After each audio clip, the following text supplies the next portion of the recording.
7 Ιουνίου 1921, η Συμφωνία του Βελιγραδίου μεταξύ της Κροατίας, της Ρουμανίας, της Σερβίας και της Σλοβενίας. Οι εχθροπραξίες του Πρώτου Παγκοσμίου Πολέμου τερματίστηκαν στις 30 Οκτωβρίου του 1918 με την ανακοχή του Μούδρου και την ανακοχή της Κομπιέν 12 ημέρες αργότερα. Οι αντιπρόσωποι της Αντάντ με τη Μεμπρώτη ανάγκασαν την Οθωμανική Αυτοκρατορία να συνθηκολογήσει και με τη δεύτερη τη Γερμανία να παραδοθεί ανεφόρον. Κατόπιν τούτων, οι σύμμαχοι συνήψαν μία σειρά συνθηκών με τον κάθε έναν ηττημένο του συνασπισμού των κεντρικών δυνάμεων. Πρώτη ήταν η συνθήκη των Βερσαλιών με τη Γερμανία, η οποία υπογράφηκε σχεδόν 8 μήνες αργότερα, στις 28 Ιουνίου του 1919. Αυτή εμπεριείχε εξοντωτικούς όρους για τη Γερμανία και θεωρήθηκε τόσο ντροπιαστική που ήταν η κύρια αιτία για την αναζωπήρωση του γερμανικού εθνικισμού οδηγώντας τον Δεύτερο Παγκόσμιο Πόλεμο. Ακολούθησε η συνθήκη του Σεν-Ζερμέν με την Αυστρία το Σεπτέμβριο του ίδιου έτους. Σύμφωνα με αυτή, ένα μεγάλο τμήμα των εδαφών της, όπου διαβιούσαν 22 εκατομμύρια άνθρωποι, κυρίως γερμανόφωνοι, παραχωρήθηκε στην Πολωνία, την Τσεχοσλοβακία και την Ιταλία. Σειρά μεταξύ των ηττημένων είχε πλέον η Βουλγαρία. Έτσι, στις 27 Νοεμβρίου του 1919 υπογράφθηκε η συνθήκη του Νεϊγή. Σύμφωνα με αυτή, η Βουλγαρία αποκλείστηκε από κάθε πρόσβασή της στο Αιγαίο και αποδέχτηκε ότι θα τηρούσε όποια απόφαση θα της επιβαλόταν από τους συμμάχους στο μέλλον.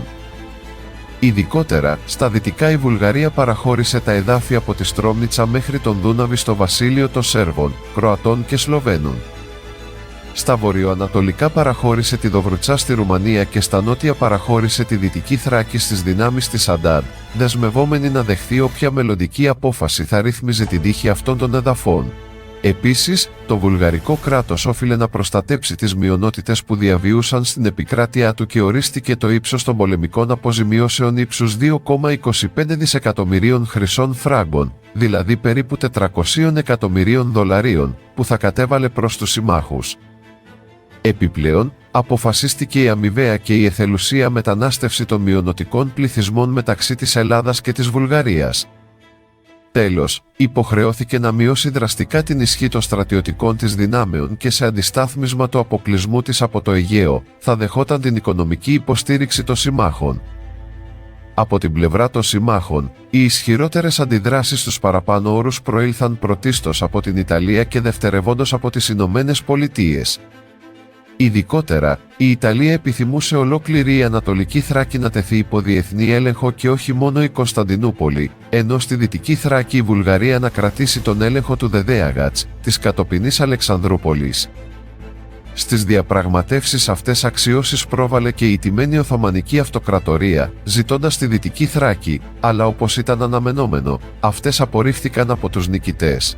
Τελικά, η Ιταλία και οι Ηνωμένες Πολιτείες πίστηκαν από τους υπόλοιπους συμμάχους, οι οποίοι ρύθμισαν τις διαφορές τους με παραχωρήσεις επί διαφορετικών ζωνών επιρροής, οπότε υπήρξε ομοφωνία μεταξύ των νικητών και υπογράφτηκε η συνθήκη του Νεϊγή. Όσον αφορά την ηττημένη Ουγγαρία, η σχετική συμφωνία υπογράφτηκε στο εξοχικό ανάκτορο Τριανών στις Βερσαλίες στις 4 Ιουνίου του 1920.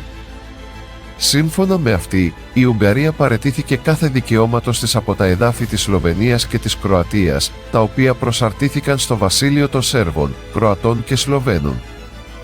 Επιπλέον, τότε δημιουργήθηκε το κράτος της Τσεχοσλοβακίας, στο οποίο ενσωματώθηκε η περιοχή της Ρουθινίας στα βορειοανατολικά της Ουγγαρίας, ενώ η Τρανσιλβανία παραχωρήθηκε στη Ρουμανία.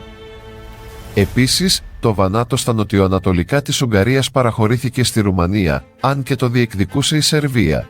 Ουσιαστικά, με τη συνθήκη του Τριανών διαλύθηκε η αυτοκρατορία της Αυστρο-Ουγγαρίας και η Ουγγαρία αποκλείστηκε από κάθε διέξοδό της στην Αδριατική θάλασσα, καθώς απόλυσε και κάθε ορεινό όγκο με τα πλούσια κοιτάσματα σε μεταλλεύματα. Για αυτούς τους λόγους, η Ουγγαρία χαρακτηρίστηκε ως η Μεγάλη Ανάπηρος. Ακολούθως, στις 7 Ιουνίου 1921 στο Βελιγράδι τα τρία παραπάνω κράτη, που είτε δημιουργήθηκαν είτε διευρύνθηκαν από τις συνθήκες του Νεϊγή και του Τριανών, δηλαδή η Τσεχοσλοβακία, το βασίλειο των Σέρβων, Κροατών και Σλοβαίνων και η Ρουμανία συγκρότησαν τη λεγόμενη Μικρή Αντάντ και επιβεβαίωσαν την ισχύ των παραπάνω συνθήκων. Πρώτιστος σκοπός αυτής της συμμαχίας ήταν η αποτροπή επανασύστασης της πάλε ποτέ πανίσχυρης αυτοκρατορίας της Αυστρο-Ουγγαρίας. Η προέκταση της Συμφωνίας του Βελιγραδίου ήταν η Ρουμανο-Ιουγκοσλαβική Στρατιωτική Σύμβαση του 1922, το Πρωτόκολλο του Βουκουρεστίου το 1923 και το Πρωτόκολλο του Βελιγραδίου το 1929. Όσον αφορά την έτερη-ηττημένη δύναμη του Πρώτου Παγκοσμίου Πολέμου, την Οθωμανική Αυτοκρατορία, υπογράφτηκε η πέμπτη κατά σειρά συνθήκη, αυτή το Σευρών στις 10 Αυγούστου 1920. Σύμφωνα με αυτή, η Οθωμανική Αυτοκρατορία περιορίστηκε στο μικρασιατικό της τμήμα, αφού η Συρία δόθηκε στη Γαλλία, η Μεσοποταμία, η Αραβία και η Παλαιστίνη στη Μεγάλη Βρετανία και τα Δωδεκάνησα με το Καστελόριζο στην Ιταλία. Συνάμα, τα νησιά Ήμβρος, Τένεδος, Λίμνος, Λέσβος, Χίος, Σαμοθράκη, Σάμος και Ικαρία, καθώς και η Ανατολική με τη Δυτική Θράκη προσαρτήθηκαν στην Ελλάδα.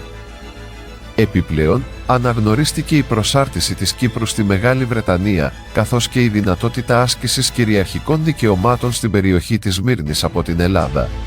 Ουσιαστικά, μετά από τον Πρώτο Παγκόσμιο Πόλεμο διαλύθηκαν όλες οι παραδοσιακές αυτοκρατορίες του ευρωπαϊκού κόσμου, η Πρωσική, η Αυστριακή, η Ρωσική και η Οθωμανική, ενώ όλες οι παραπάνω συνθήκες δημιούργησαν τις προϋποθέσεις για το ξέσπασμα του Δεύτερου Παγκοσμίου Πολέμου, δίνοντας την αφορμή σε όσους ένιωθαν αδικημένοι να αναζητήσουν τη δικαίωσή τους μέσω μιας νέας σύραξης,